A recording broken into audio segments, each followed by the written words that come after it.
পাতা খেয়েই গরুর মতন জীবন কাটিয়ে দেবো। হাম্বা হাম্বা। থাক, আর মস্করা করতে হবে না। এত যখন নোলা তখন বাজার করে আনলেই হয়। একদিনও তো দেখলাম না ভালো মন্দ আনতে বাজার থেকে, আর ওদিকে সবাই একের পর এক ভালো খাবার খেয়েই যাচ্ছে। তোমার তুলনা শুধু তুমিই গিন্নি। তুলনা না করে করবোটা কি? এখন তো অবস্থা ভালো হয়েছে, এখন আবার আস্তে আস্তে গিন্নি, আস্তে। কে কখন শুনে ফেলবে? আর অবস্থা ভালো হয়েছে মানে কি ঢাক ঢোল পিটিয়ে বাজারঘাট ঘর বাড়ি তুলে সবাইকে জানাতে হবে? মানুষের নজর নিয়ে তোমার তো চিন্তাই নেই গিন্নি। বাবা বাবা বাবা বাবা বাবা বাবা চলে এসেছি টুকি। বাবা কেমন আছো? খবর পেলাম কৃষ্ণনগরে আপনার নাম ডাক নাকি বিশাল বেড়েছে, তাই তো ছুটে এলাম। নাম ডাক শুনে যে ছুটে আসুনি সেটা আমি ভালোই বুঝতে পারছি। ভেবেছিলাম দুটো টাকা জমিয়ে একটু শহরে ঘুরে আসবো, তার হয়ে উঠলো না বোধহয়। এসে যখন পড়েইছ তখন থেকেই যাও কটা দিন। শুনলাম নাকি বাবা দুটো গরু কিনেছে আর গোটা কৃষ্ণনগর দুধ নিচ্ছে বাবার কাছ থেকে। হ্যাঁ রে, এই ভোলা ময়রার স্ত্রী অসুস্থ হওয়ায় অনেকগুলো টাকা দরকার পড়ে গেল, আর ভগবানের দয়ায় এলো তোর বাবার কাছে। কতবার বললো ধার নিতে, কিন্তু শুনতেই চাইলো না রে। আর শেষে গরু দুটো বিক্রি করে চলে গেল দেশের বাড়িতে। হ্যাঁ, ভগবান যা করে মঙ্গলের জন্যই করে। ওই লক্ষ্মীমন্ত দুটো গরুর জন্যই আজ সংসারে আবার আলো ফিরে এসেছে। আর তোমরাও। হ্যাঁ এবার এসেছি যখন ভালো মন্দ খুব খেয়ে যাবো। হ্যাঁ হ্যাঁ বাবা, তার বলতে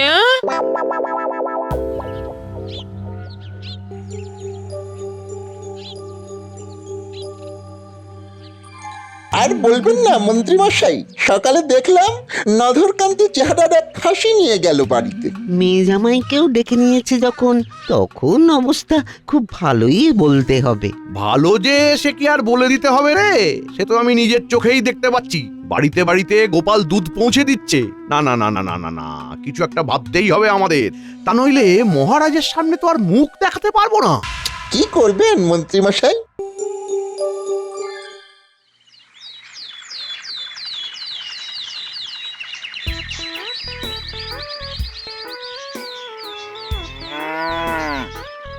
কি হলো হে, হঠাৎ গরু নিয়ে সকাল সকাল? কি আমার সাথে গরুর আলাপ পরিচয় করাতে নিয়ে এলে নাকি? আর পরিচয়, এবার আমার গরুটাকেও আপনার গোয়ালে স্থান দিয়ে রক্ষা করুন। কেন গো, কি হলো? আপনার গরুর দুধের স্বাদ পেয়ে তো আমার গরুর দুধ কেউ নিতেই চাইছে না। দুধের তো আর এমনি এমনি স্বাদ হয় না। গরুর যত্ন না নিলে হবে কি করে? খড় খাওয়াতে হবে, ঘাস খাওয়াতে হবে। সে ক্ষমতা কি আমার আছে গোপাল? আপনি আমার এই গরুটার একটা ব্যবস্থা করে দিন। রাজকার্য বাদ দিয়ে রাখাল সেজে ঘুরে বেড়ানোটা কি ঠিক দেখাবে? না না, তা বলছি না, আপনি আমার এই গরুটাকে কিনে নিন, যা দাম ধার্য করবেন তাই সই। এ আর এমন কি কথা, নিশ্চয়ই তোমার অনুরোধ রাখবো। এই দেখ, তোদের নতুন বন্ধু এসেছে, নিজেরাই আলাপ পরিচয়গুলো সেরে নে। আপনাকে মহারাজ এক্ষুনি দরবারে ডেকেছেন, জরুরি তলব। মহারাজের এখন হঠাৎ কি জরুরি তলব পড়লো?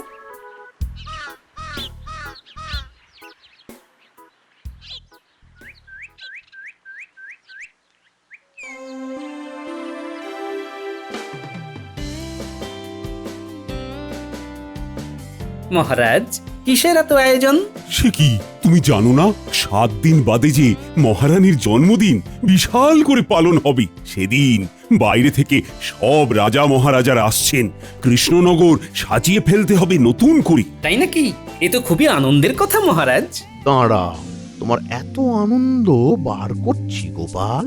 মুর্শিদাবাদ থেকে রাঁধুনি আসছে রাজপদ রন্ধনের জন্য। সেই রাঁধুনির পায়েস নাকি অমৃত। আমি তো সেই শুনে থেকে আর থাকতেই পারছি না লোভে। সেদিন কিন্তু তোমার গরুর খাঁটি দুধ সকাল সকাল পৌঁছে দেবে এখানে। তার বলতে মহারাজ, এই বিষয়ে আপনি বিন্দুমাত্র চিন্তা করবেন না।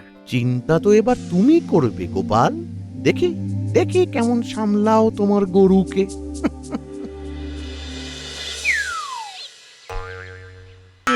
কি কি ধুতি খুলে যাবে যে? ধুতি আর আটকে কি করবে সেনাপতি? এবার তো মান সম্মান খুলে যাওয়ার জোগাড় হয়েছে। কেন, কি হলো? কেন, গোপালের অবস্থা দেখনি? সারা কৃষ্ণনগর ওর কাছ থেকে দুধ নিচ্ছে, সবাই বসে থাকছে গোপালের আশায়। তার মধ্যে রানীমার জন্মদিনে এত দুধ যদি আসে, তাহলে তার অর্থটা বুঝতে পারছো? হ্যাঁ, ওর সম্পত্তি কোথায় চলে যাবে? আমাদের তো আর মান সম্মান থাকবে না এই রাজ্যে। তা তো বটেই, তা তো বটেই। তা কি করা যায়? আজ রাতে চলে এসো আমার বাড়িতে গোপনে।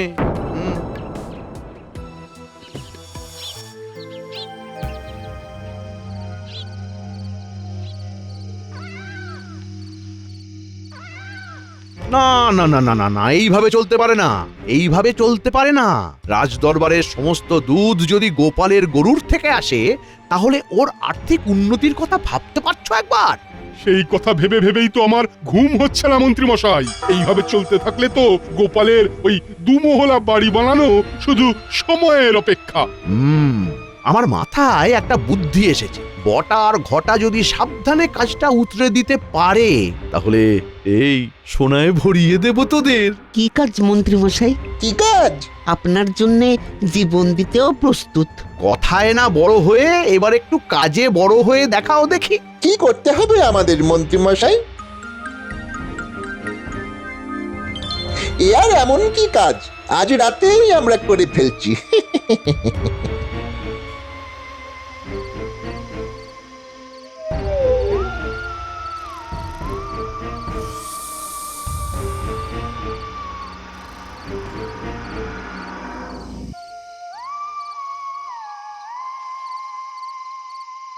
উফ, কি চেহারা রে! এ গরুর দুধের স্বাদ হবে না তো কার হবে? কিন্তু মন্ত্রী মশাই তো বলেছিল দুটো গরুর কথা, আর একটা গরু এলো কোথা থেকে? ভালোই হয়েছে, মন্ত্রী মশাইকে দুটো গরু দিয়ে একটা আমরা রেখে দেব নিজেদের কাছে। সোনা তো পাবোই, তার সাথেই একটা গরুর দুধ বিক্রি করেই বাকি জীবনটা আরামে কাটিয়ে দেব। হি হি। দারুণ দারুণ বুদ্ধি। এই এই চল চল তাহলে শুরু করা যাক। তু তু তু তু। ওরে বাবা রে, মরে গেলাম রে, মরে গেলাম। আস্তে আস্তে। এই বাইরে কিছু আওয়াজ শুনলাম মনে হয়। হ্যাঁ, লণ্ঠনের আলোটা জ্বালাও তো গিন্নি।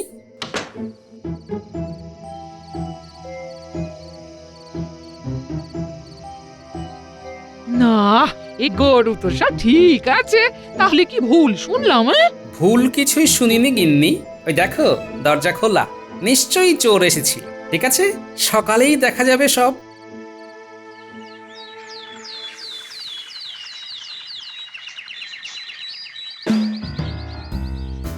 আর কতক্ষণ পরে ঘুম হবে?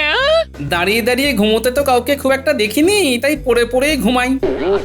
মুখে মুখে কথা না বলে বাইরে গিয়ে দেখো কাল রাতে কি হয়েছিল।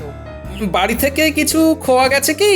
তোমার ঘুম বাদে সবকিছুই তো ঠিক আছে দেখছি। তাহলে তো আর দুঃখ করে লাভ নেই গিন্নি। যাও, সকালের জল খাবার দাও।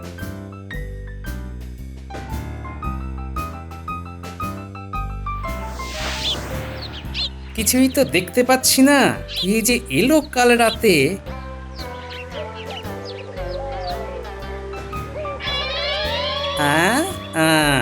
এ যে দেখছি বটার পাগড়ি। আচ্ছা, মন্ত্রীমশাই তাহলে ইতিমধ্যেই আমার পেছনে লেগে গেছে। দেখি কার ঘাড়ে কত দম।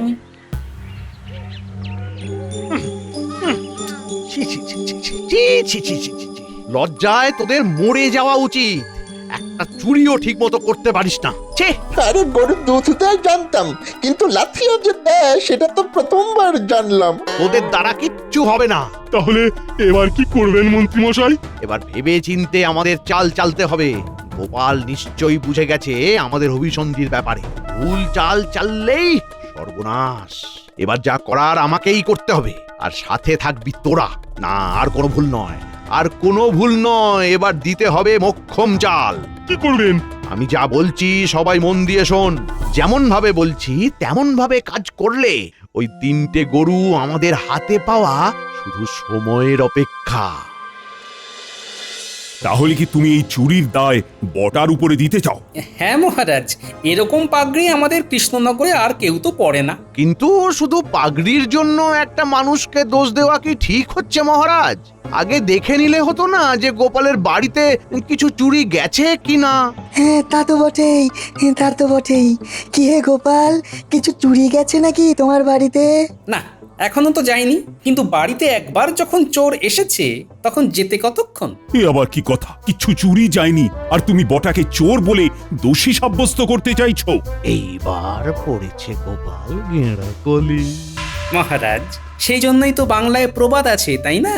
চোর পালালে বুদ্ধি বাড়ে।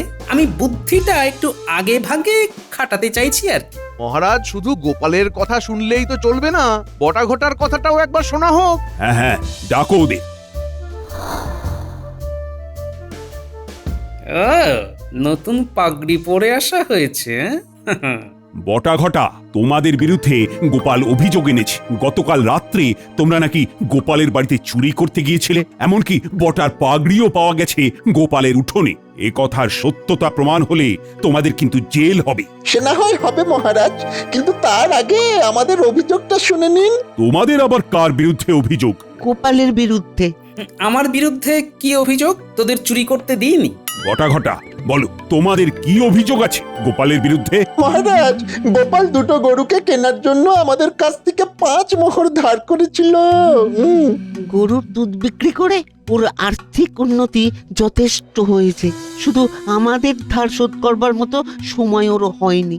ধার বেড়ে বেড়ে সুদ মিলিয়ে টাকাটা 9 মোহরে দাঁড়িয়েছে, এখনো শোধ করার নামই নেই। গরিব মানুষকে এভাবে ঠকালে আমরা বাঁচবো কি করে আপনার রাজত্বে? আপনি আমাদের ন্যায় না দিলে আমরা বাঁচবো কি করে? কি গোপাল, তুমি ওদের কাছে ধার করেছিলে নাকি? মহারাজ, আমি প্রথমবার জানলাম যে বটা ঘটার কাছ থেকে আমি টাকা ধার করেছি। সম্পূর্ণ মিথ্যা অভিযোগ মহারাজ। মিথ্যে বললেই হবে? আমাদের কাছে সাক্ষী আছে। সাক্ষী? সাক্ষী আবার কি? নিশ্চয়ই মন্ত্রী মশাই। না মহারাজ, এই বিষয়ে আমি কিছুই জানি না, কিন্তু গোপাল যে লোক ঠকিয়ে বেড়ায় এই বিষয়ে কিন্তু আমি নিশ্চিত। কে কে তোমাদের সাক্ষী? আগে আপনার সেনাপতি। আচ্ছা, দল তাহলে ভালোই ভারী হয়েছে। সেনাপতি? সেনাপতি, বটা ঘটার কাছ থেকে গোপাল যে ধার নিয়েছে তা তুমি দেখেছো? হ্যাঁ মহারাজ, আমি নিজে রেখেছি। বটা ঘটার কাছ থেকে গোপাল 5 মোহর ধার নিয়ে 2টো গরু কিনেছিল। হ্যাঁ, 2টো গরু। ছি ছি ছি ছি গোপাল, গরিবের টাকা শোধ না করার জন্য উল্টে আবার ওদের চোর অপবাদ দিচ্ছ। ছি। হ্যাঁ, তাহলে তো প্রমাণ হয়েই গেল গোপালের কাছে বটা ঘটা 9 মোহর পায়। মহারাজ, আপনার বিচার কি ঠিক হচ্ছে? কেন কেন কেন, ভুল কিসে হলো? কাল যদি আমি 2জন সাক্ষী ধরে নিয়ে এসে বলি কৃষ্ণনগরের রাজা আমি, তাহলে কি সবাই সে কথা মেনে নেবে মহারাজ? না, কারণ তার কোনো সত্যতা নেই। ঠিক তেমনি এদের কথার কোনো সত্যতা নেই মহারাজ। মোহরে তো আর নাম লেখা থাকে না যে মহারাজকে দেখিয়ে প্রমাণ দেব। আজ আপনি আমাদের সুবিচার না দিলে কৃষ্ণনগরের মুখ সবার সামনে ডুবে যাবে। আর আমি আপনার সেনাপতি হয়ে কি আপনাকে মিথ্যে কথা বলবো? হ্যাঁ, না হে গোপাল, সবাই যখন তোমার বিরুদ্ধে বলছে তখন তো মেনে নিতেই হবে যে তুমি মোহর ধার করেছো। তোমায় আমি 7 দিন সময় দিলাম। এই 7 দিনের মধ্যে তুমি যদি পুরো মোহর ফেরত না দিতে পারো তাহলে তোমার গরুর মালিক হবে বটা আর ঘটা, আর তার সাথে তোমার 50 মোহর জরিমানা। কিন্তু মহারাজ। আর কোনো কথা নয়, এবার যাও যাও, যে যার কাজে ফিরে যাও।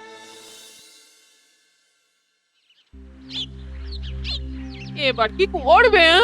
সেটাই তো বুঝতে পারছি না গিন্নি। বলছি গরুগুলো বিক্রি করে দেবে? গরুগুলো বিক্রি করে দিলেও তো 50 মোহর আয় হবে না।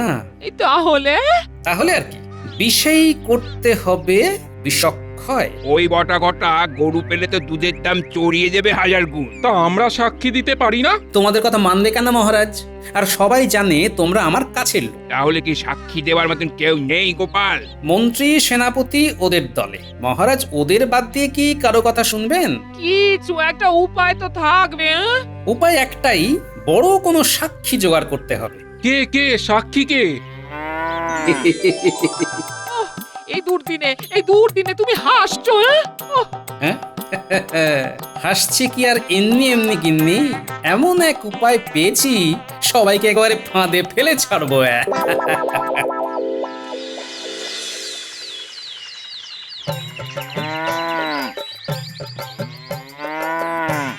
আজ তোমার দুধ পাঠানোর কথা ছিল না? সকাল সকাল এই মুর্শিদাবাদ থেকে তো রাধুনি চলে এসেছে, আমন্ত্রিতরাও আসতে শুরু করেছে। আর এক্ষুনি দুধ না পাঠালে রাজা তোমার গর্দান নেবে। রাজার আদেশ কি অমান্য করতে পারি? আমাকে একটু সময় দাও, আমি খাঁটি দুধ পৌঁছে দিচ্ছি খানিকক্ষণের মধ্যে। না না না না, আমি এখানেই থাকছি। রাজা আমায় আদেশ দিয়েছেন একেবারে ওই দুধ সমেত তোমায় নিয়ে ফিরতে। তাহলে তো সর্বনাশ কাণ্ড, আমার সাথে তোমারও গর্দান যাবে দেখছি। কেন? কারণ আমার গরুরা অন্য কারোর সঙ্গে দুধ দেন। এমন কথা তো জীবনে প্রথমবার শুনলাম। এমন আবার হয় নাকি? হ্যাঁ, লজ্জা পায় বোধ হয়। তুমি চিন্তা করো না, আমি 1 ঘন্টার মধ্যেই দুধ নিয়ে হাজির হচ্ছি রাজার দরবারে। তোরা তৈরি হয়ে নে, আজ তোদের বড়দিন। গিন্নি, কয়েকটা বালতি তাড়াতাড়ি বাইরে পাঠাও তো, সবাইকে আজ তাক লাগিয়ে দেব। হ্যাঁ গো, এই গরুগুলো বাঁচানো যাবে না? সে তো জানি না, তবে তুমি 10 বালতি জল দিয়ে যাও। তুমি দুধে জল মেশাবে? হ্যাঁ? না না, জলে দুধ মেশাবো।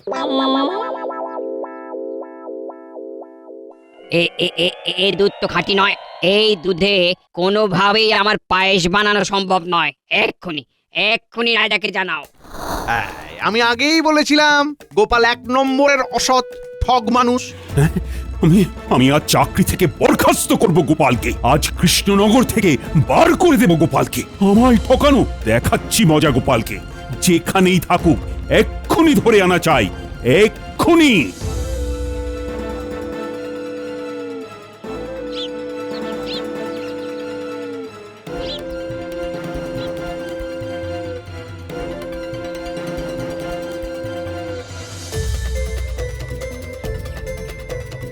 আরে বাস, গোপালকে ধরে নিয়ে যাচ্ছে, আমরাও মজা দেখবো। চল চল ঘটা, চল চল। ওহে প্রহরী, মহারাজ আমায় নিয়ে যেতে বলেছে। তোমরা এত জোরে হাঁটলে আমি তো পেছনে পড়ে যাব, তারপর আমার সাথে কিন্তু তোমাদেরও গর্দান যাবে। কি আপনার ভয় লাগছে না? মহারাজ কি ভূত নাকি যে ভয় লাগবে? ধীরে ধীরে চলো, ধীরে ধীরে। তাড়াতাড়ি হাঁটলে আমার আবার খিদে পেয়ে যায়। গোপাল, তোমার এত বড় সাহস! রানীর জন্মদিনে এত বড় বড় মানুষ আমন্ত্রিত, আর তুমি দুধে জল মিশিয়ে আমাকে অপমান করতে চাইছো? না না না না, আজই তোমার শেষ দিন। আজ তোমার গর্দান নিয়ে কৃষ্ণনগরবাসীকে দেখিয়ে দেব মহারাজ কৃষ্ণচন্দ্রের দাপট। জয় মহারাজের জয়। গোপাল, তোমায় আমি এত বিশ্বাস করেছিলাম, আর আমার বিশ্বাসের এই প্রতিদান দিলে তুমি। এই মুহূর্তে আমার চোখের সামনে থেকে বেরিয়ে যাও, আর যেন কোনোদিন তোমায় রাজ দরবারে না দেখি। বেরিয়ে তো যাব মহারাজ, কিন্তু তার আগে জানতে চাই আমার দোষটা কি। তুমি জানো না? না না।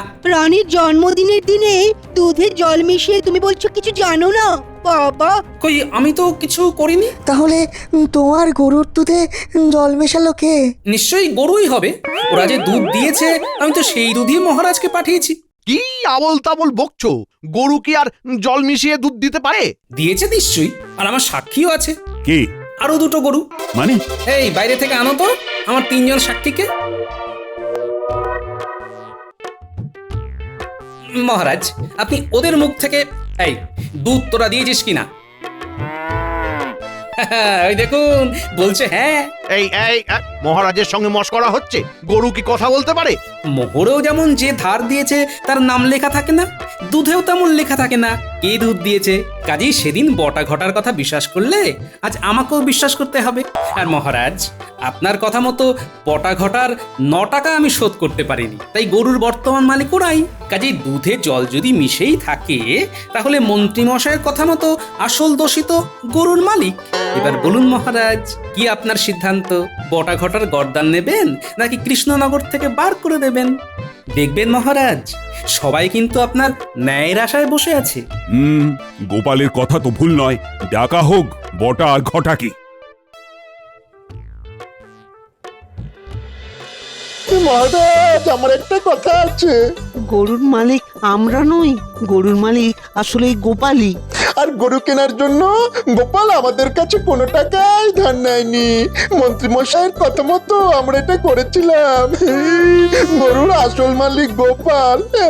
এই কি না না, বটা ঘটা মিথ্যে কথা বলছে মহারাজ। এবার কোনো সাক্ষী আছে নাকি মন্ত্রী মশাই? যাক, শেষ সাক্ষীও পালিয়ে গেল। তাহলে মহারাজ বুঝতে পারছেন তো আসল দোষী কে। আর আপনি চিন্তা করবেন না, রানী মায়ের জন্মদিনের জন্য আমি খাঁটি দুধ সরিয়ে রেখেছি আগে থেকে। এবার শাস্তির কথা ভুলে চলুন পাত পেরে বসে পড়ি। চলো চলো, আজ কৃষ্ণনগরের আনন্দের দিন। ও আজ তো কৃষ্ণনগরে উৎসবের দিন। ও গোপাল, তোমার বুদ্ধির জবাব নেই। এসো এসো, কোলাকুলি করি। আহা